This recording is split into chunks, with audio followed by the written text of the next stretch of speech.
Alors, je voulais saluer déjà depuis ce matin, mais enfin, je vous dis bonjour à tous quand même. Alors, nous sommes assemblés aujourd'hui, vous savez pourquoi? C'est le jour de la Pentecôte. C'est un jour que Dieu, rappelons-nous, que Dieu fit d'Israël un peuple saint.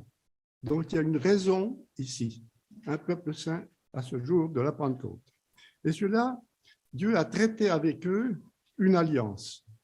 Une alliance, et ceci après qu'il lui donnait les commandements, et ceci depuis le sommet du mont Sinaï. Alors Moïse explique cet événement à son peuple. Pardon, je tourne la feuille. Nous allons nous référer à cela dans Deutéronome, chapitre 5, à partir du verset 1. Deutéronome, chapitre 5, verset 1. Ce jour-là, donc, Moïse convoqua tout Israël et leur dit, donc, imaginons la situation. Il convoque Israël devant lui. Alors, ils étaient plus nombreux que nous le sommes ici, bien entendu, mais il les convoque et que leur dit-il? Écoutez, leur dit-il, écoute Israël, les lois, c'est les ordonnances que je vous fais entendre aujourd'hui. Apprenez-les et mettez-les soigneusement en pratique. Alors, il y aurait toute une explication, hein, mais vous n'êtes pas des jeunes apprentis dans la parole de Dieu, donc vous comprenez très bien ce que cela veut dire. Au verset 2, l'Éternel Dieu a traité avec nous une alliance à Horeb. Je suis toujours dans Deutéronome chapitre 5, le verset 3. Ce n'est point avec nos pères que l'Éternel a traité cette alliance. C'est avec nous qui sommes assemblés. À l'époque, ce n'était peut-être pas nous, mais c'est ce qui s'est passé. Il le traite aujourd'hui quand même avec nous qui sommes ici aujourd'hui, vivants. Au verset 4, l'Éternel vous parla face à face, sur la montagne, du milieu du feu. Et se tint alors entre l'Éternel et vous, pour vous annoncer la parole de l'Éternel. Pourquoi? Car vous aviez peur du feu. C'est depuis lors qu'ils sont désignés par le terme l'Assemblée de l'Éternel, appelée parfois l'Assemblée au désert. Le peuple d'Israël vit, c'est le verbe voir, vit ce jour-là, et un grand miracle au milieu du feu. Alors nous trouvons un miracle également dans la Nouvelle Alliance, le jour de la Pentecôte, justement, où il est question de feu, où Dieu a envoyé son esprit à ce jour-là avec puissance sur les disciples qui, ce jour-là, étaient présents. Alors, je vais prendre Actes. On va se référer à Actes chapitre 2 et nous prendrons à partir du verset 1 jusqu'au verset 4. Actes chapitre 2, verset 1. Le jour de la Pentecôte, ils étaient tous ensemble dans le même lieu. On peut très bien voir la situation. L'Esprit Saint, donc ce jour-là, on peut le remarquer, l'Esprit Saint ce jour-là a été, on peut dire, matérialisé. Ça n'arrive pas souvent. Tout à coup, au verset 2, il vint du ciel un bruit, comme celui d'un vent impétueux. Et ce bruit remplit toute la nation où ils étaient assis. Des langues semblables à des langues de feu leur apparurent, séparées les unes des autres, et se posèrent sur chacun d'eux. On peut facilement s'imaginer la situation. Au verset 4, « Et ils furent tous remplis du Saint-Esprit, et ils se mirent à parler en d'autres langues, selon ce que l'Esprit leur donnait de s'exprimer. » Alors, ces événements-là Ces événements étaient puissants. Ces événements indiquèrent la présence de l'Esprit Saint. Et c'est lors de cette fête que pour la première fois, Dieu accorda son esprit à ceux qui se convertissaient, fondant ainsi l'Église que Christ avait eu pour mission de bâtir. Rappelez-vous, Christ venait bâtir. Alors l'apôtre Paul trouvait important. L'apôtre Paul, nous nous souvenons, avait l'habitude de voyager beaucoup. Donc, Paul se trouvait là pour observer cette fête. Et nous savons que Paul, comme je viens de le dire, voyageait beaucoup plus qu'il aurait voulu peut-être, mais c'était son travail. Et ceci en s'adressant aux Corinthiens, il leur dit ceci, je vais me référer à 1 Corinthiens, le chapitre 16. C'est ce que Paul dit en s'adressant aux Corinthiens. 1 Corinthiens, chapitre 16, nous prendrons les versets 7 et 8 pour l'instant. 1 Corinthiens, chapitre 16, et je prendrai au verset 7.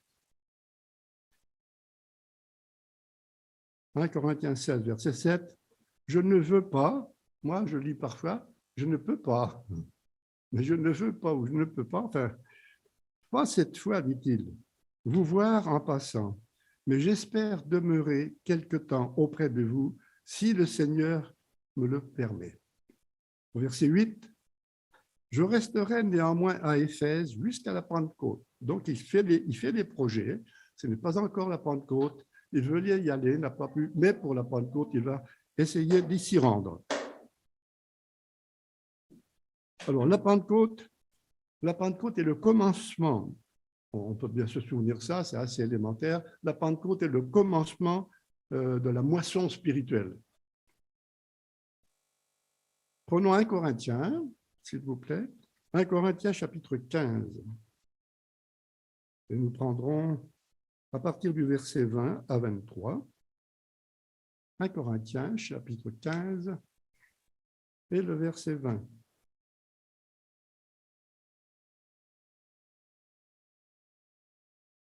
Alors voilà. Mais maintenant, verset 20, dit-il, mais maintenant, Christ est ressuscité des morts. Il est les prémices de ceux qui sont morts. Il y a un événement qui vient de se passer, il leur explique. Car au verset 21, car puisque la mort est venue par un homme, nous savons quel homme, c'est aussi par un homme qu'est venue la résurrection des morts. Au verset 22, et comme tous meurent en Adam, de même tous revivront en Christ. Adam d'une part, Christ de l'autre. Verset 23, mais chacun en son rang. Christ comme prémisse, puis ceux qui appartiennent à Christ lors de son avènement. Nous attendons l'avènement de Christ à ce moment-là. Depuis ce jour, l'Esprit de Dieu est promis à toutes celles et à tous ceux qui se repentent sincèrement, se font baptiser en se laissant guider à ce moment-là, enseigner par la loi de Dieu. Ces personnes-là sont appelées les prémices, les premiers fruits, si je puis dire, les prémices. Nous savons que c'est Pierre qui a donné le sermon ce jour-là. Ce n'était pas moi à l'époque. J'étais pas là.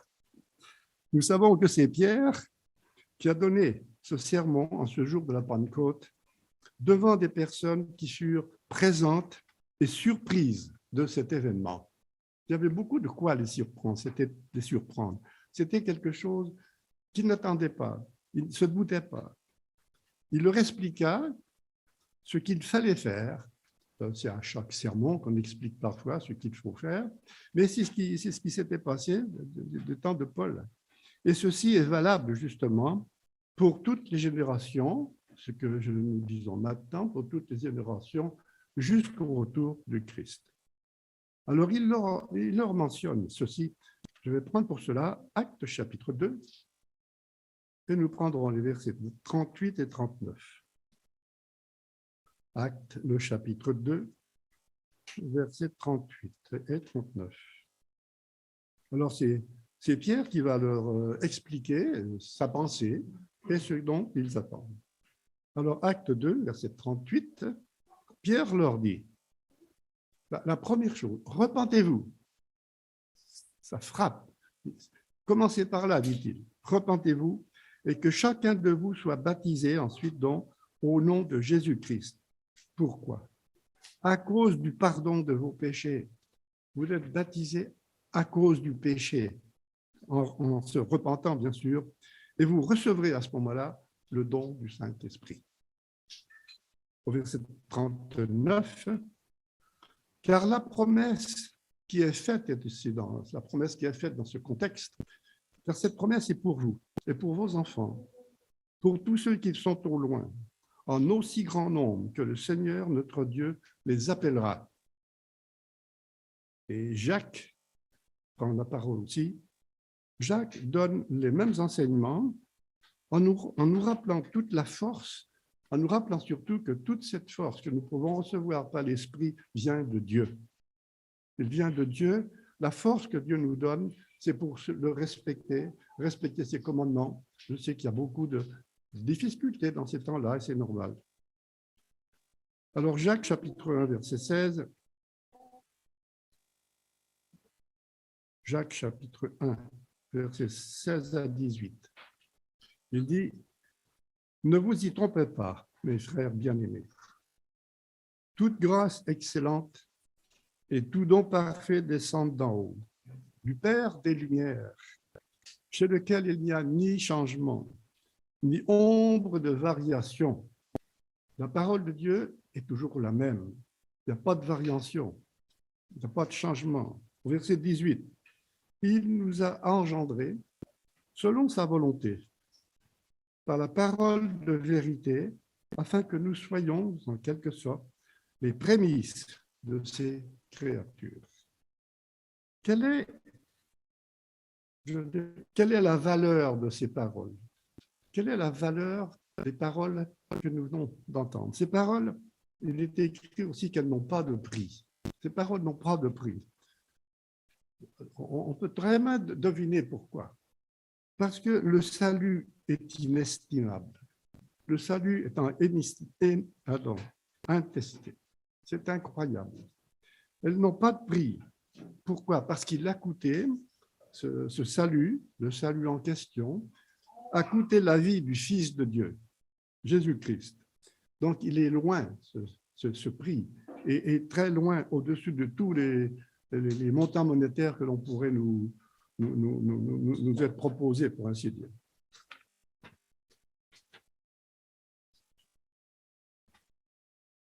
Donc, là, ensuite, il fait des comparaisons. Dans ses paroles, Jésus a comparé le salut à un trésor.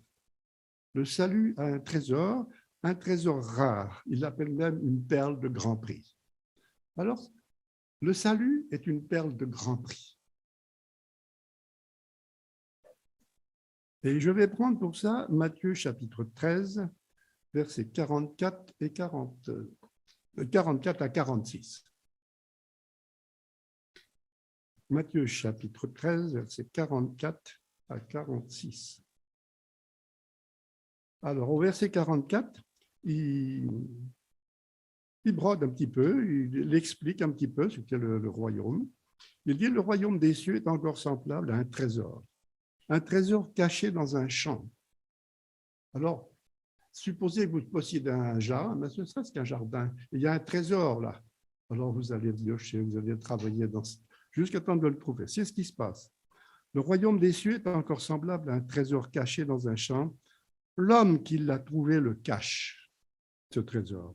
Et dans sa joie, il va vendre tout ce qu'il a et achète ce champ. Ça veut dire beaucoup de choses là. Au verset 45, le royaume des cieux est encore semblable à un marchand qui cherche de belles perles. La perle la plus chère possible, la plus belle possible, quelque chose qui brille, vous savez. Là. De belles perles. Au verset 46, Il a trouvé une perle de grand prix. Que fait-il? Il est allé vendre tout ce qu'il avait pour pouvoir acheter cette perle. Alors, pendant que nous sommes ici pour célébrer la fête de la Pentecôte, c'est le moment justement de faire le point quant à cette perle de grand prix. Faire le point, chacun d'entre nous, méditer sur cette perle de grand prix que Dieu nous offre et à l'enjeu qu'elle symbolise justement pour chacun d'entre nous. C'est par la grâce de Dieu que nous avons été conduits à ce trésor inestimable. On ne l'a pas trouvé dans un champ, mais Dieu nous a conduits vers la vérité, vers ce trésor inestimable. C'est à nous d'étudier, de comprendre et de répondre à ce trésor. Il est dit, il va vendre tout ce qu'il a. Tout ce qu'il a, ça ne veut pas dire abandonner tout physiquement, mais cela signifie abandonner, disons, certaines choses que nous faisions auparavant et nous porter de façon à être libres de faire la volonté de Dieu. Mettre Dieu en premier, en toutes choses, dans nos décisions, dans tout ce que nous faisons. Ceci est vraiment possible qu'avec l'Esprit de Dieu et la force que Dieu nous... Dans la prière, on peut demander tout cela à Dieu. Il nous le donnera. Il nous répondra. C'est là que se trouve vraiment la petite guerre, la bataille, lorsqu'on en arrivera. Dans ce processus, il est appelé la conversion. La conversion au repentir, nous savons qu'il faut comprendre les œuvres de la nature humaine, c'est-à-dire cette nature humaine qui est dans chacun d'entre nous. Je fais ça, mais c'est peut-être pas bien comme ça, il faut que j'étudie, voir ce que ça donne. Enfin, nous faisons de bonnes choses, mais peut-être nous en faisions qu'il ne fallait pas faire. Alors, nous savons qu'il faut comprendre les œuvres de la nature humaine, c'est ce que je veux dire, et s'efforcer de les abandonner, ces œuvres de la nature humaine, telles que la fierté qui conduit à l'orgueil parfois, ce n'est pas notre cas, je sais bien, l'égoïsme, la vanité, enfin, disons, toutes les fausses perles. Cela veut dire rejeter les fausses valeurs, les valeurs qui risquent de nous éloigner de la recherche du trésor dont nous parlons. L'épître Paul, dans l'épître de Paul, on va se rapporter à 1 Timothée chapitre 6. 1 Timothée chapitre 6, et nous prendrons les versets 17 à 19. 1 Timothée chapitre 6, versets 17 à 19.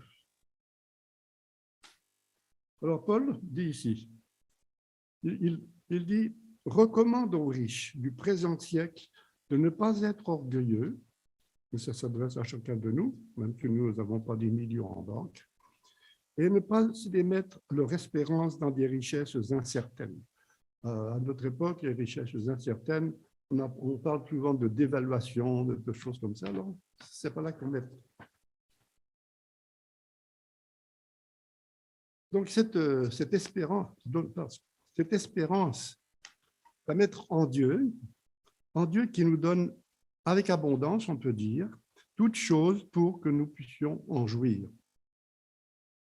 Au verset 18, recommande-leur de faire du bien, d'être riches, mais en bonnes œuvres, d'avoir de la libéralité, de la générosité et de s'amasser ainsi pour l'avenir un trésor placé sur un fondement solide afin de saisir la vie éternelle.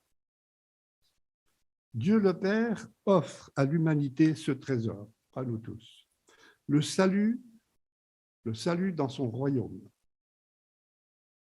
Et Pierre nous explique ça. Le salut dans son royaume, dans 1 Pierre chapitre 1, versets 18 et 19. 1 Pierre chapitre 1, versets 18 et 19. Alors, dans ce passage, 1 Pierre chapitre 1, verset 18, Vous savez que ce n'est pas par des choses périssables, par de l'argent ou de l'or, que vous avez été rachetés de la manière de vivre que vous aviez hérité de vos pères.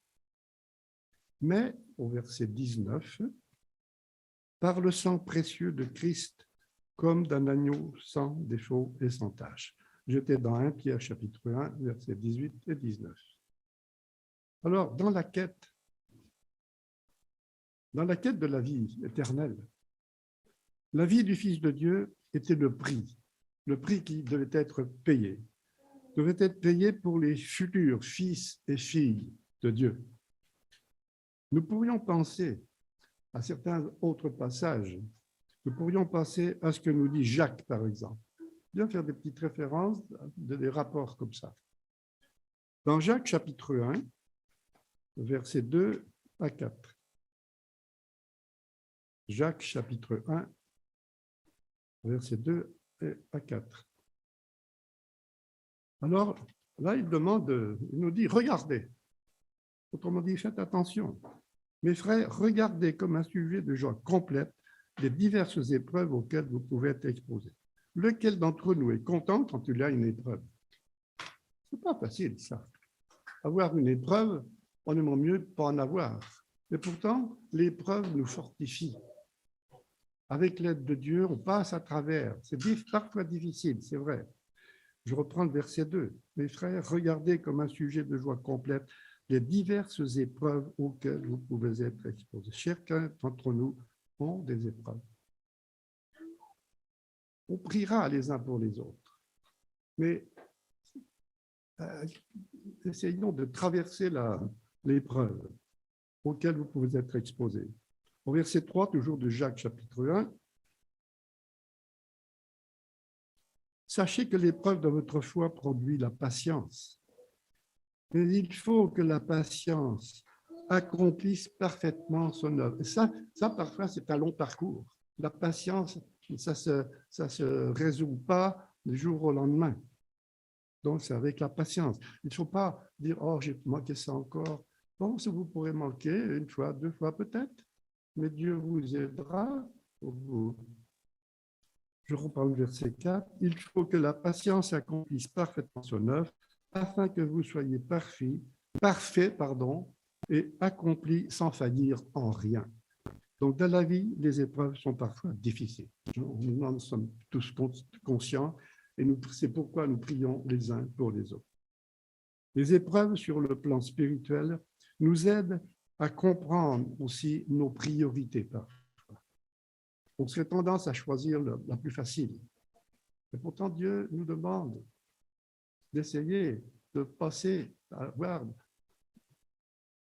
au travers cette épreuve qui est plus difficile dans nos vies et peut nous faire acquérir un caractère lorsqu'on arrive à traverser cette épreuve. Après, on est beaucoup plus heureux et on parfaire notre caractère spirituellement parlant. Je prends un exemple dans Hébreux chapitre 11.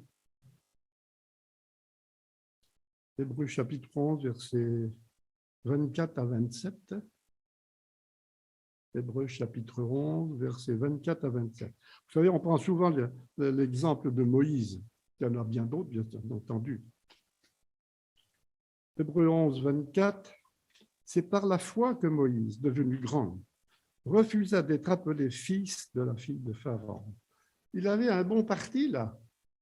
La fille de Pharaon, il était tranquille, il n'avait pas besoin de travailler peut-être. Il aurait eu tout ce qu'il demandait avec la fille de Pharaon. Mais ce n'est pas ce qu'il dit. Il refusa d'être appelé fils de la fille de Pharaon. Donc, il a fait le bon choix, on peut le dire. Ensuite, il y a des décisions qui parfois sont difficiles à prendre, et c'est vrai. Au verset 25, toujours du même chapitre, il préféra être maltraité avec le peuple de Dieu que d'avoir pour un temps la jouissance du péché. Il regarda l'opprobre de Christ comme une richesse plus grande que les trésors de l'Égypte, car il avait les yeux fixés sur la rémunération. Ce n'est pas une rémunération monétaire. La rémunération en question, c'est la vie. C'est la vie que Christ nous offre. Au verset 27, c'est par la foi qu'il quitta l'Égypte sans être effrayé de la colère du roi, car il se montra ferme, comme voyant ce qui est invisible. Voyant ce qui est invisible. Voir ce que Dieu offre et que nous ne voyons pas encore. Mais Dieu offre et nous demande d'essayer de traverser l'épreuve. Donc, il est possible qu'à une époque, il possédait peut-être certaines richesses dans le monde, mais plus tard, il acquit une richesse spirituelle. Alors, nous devons rester fermes sur la voie de la perle de grand prix, ne pas la vendre, ne pas non plus la compromettre, être sûr avec l'aide de Dieu. Assurons-nous que nous sommes sur la bonne voie, tant que nous traversons même l'épreuve.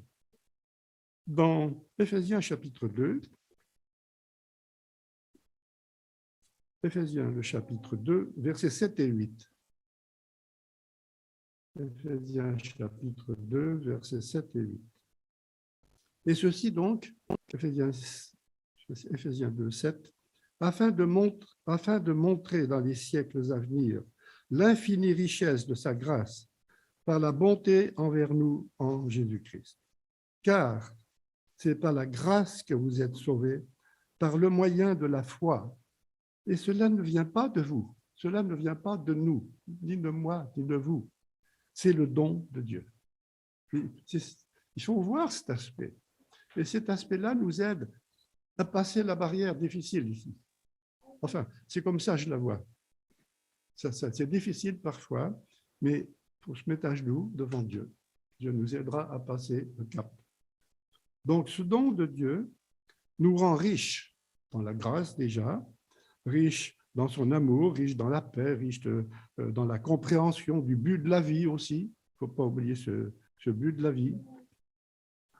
Donc, la fortune dont on parle souvent dans ce monde, nous pourrions avoir, c'est cette fortune dont on parle, c'est ce qui se trouve dans une banque, si vous voulez. Ça n'est pas interdit d'avoir de l'argent à la banque, c'est pas ce que je veux dire, mais les vraies richesses sont celles que nous avons dans notre cœur, les vraies richesses que Dieu nous fait connaître par sa parole et par son esprit. Alors vous et moi, en quelque sorte, nous sommes riches dans la connaissance de Dieu. Dieu nous a appelés à cette connaissance un jour. Nous étions peut-être étonnés de ce que nous trouvions dans la Bible. Faudra que je dise à mon patron ceci, etc. Enfin, pour arriver à ça, c'est petit à petit qu'on y arrive. Alors, nous pouvons avoir une relation personnelle et quotidienne avec Dieu, une relation éternelle, à travers la prière, à travers l'étude, prière et étude qu'il ne faut jamais négliger.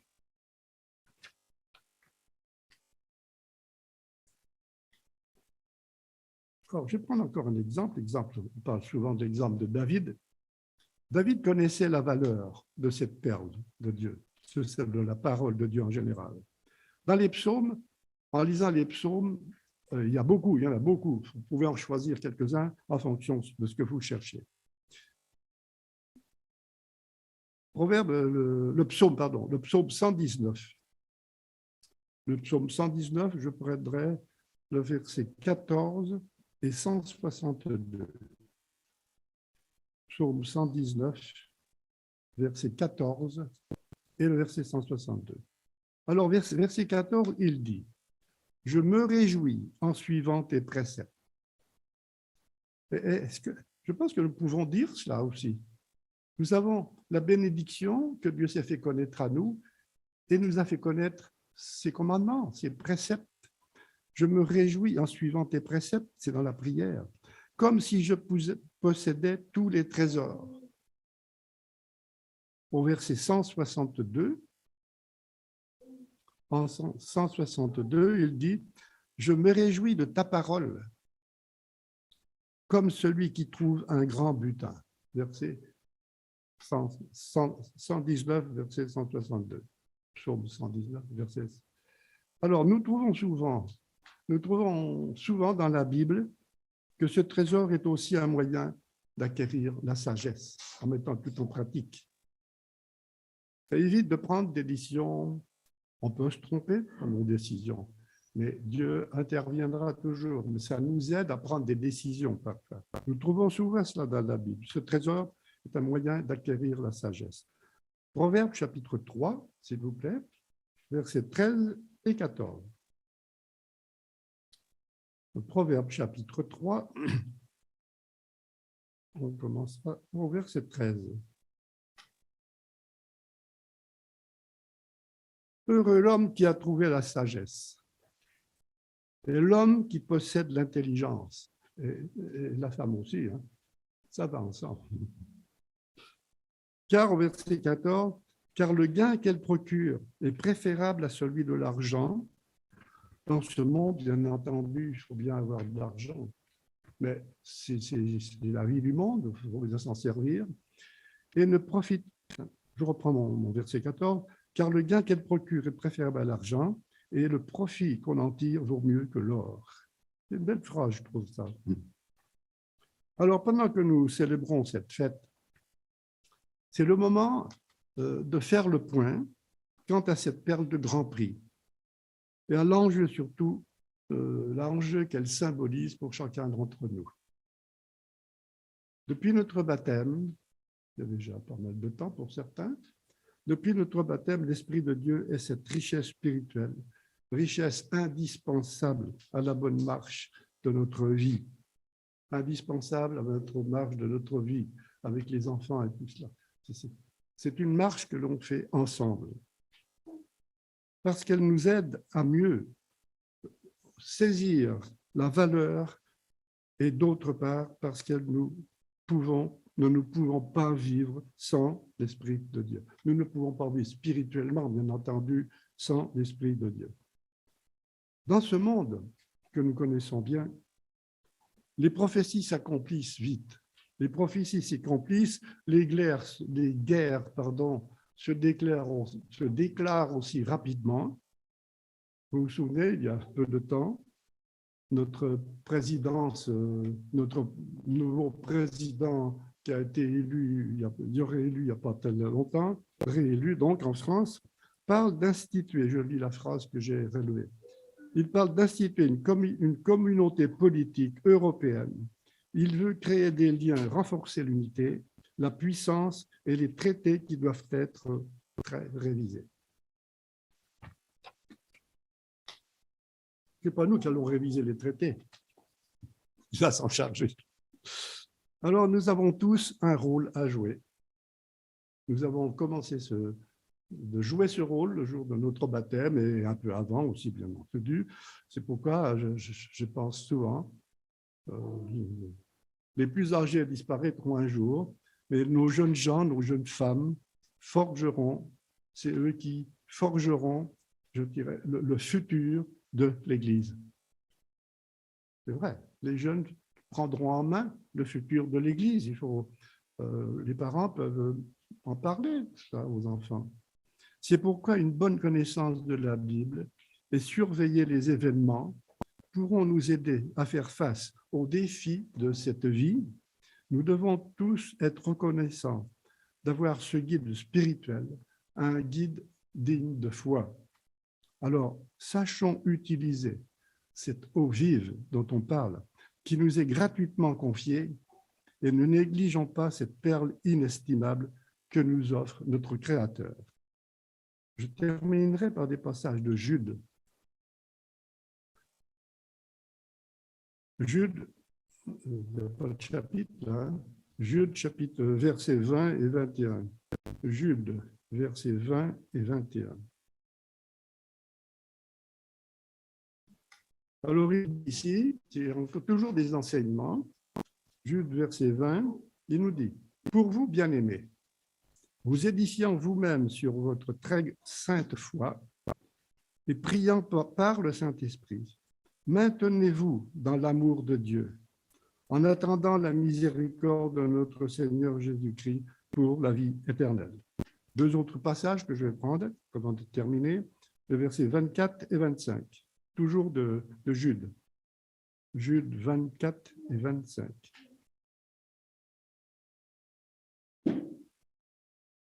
Alors, au verset 24, « Or, à celui qui peut vous préserver de toute chute et de faire paraître devant sa gloire irrépréhensible et dans l'allégresse, à Dieu seul, notre Sauveur, par Jésus-Christ, notre Seigneur, soit gloire, majesté, force et puissance dès avant tous les temps, maintenant et dans tous les siècles. » Merci.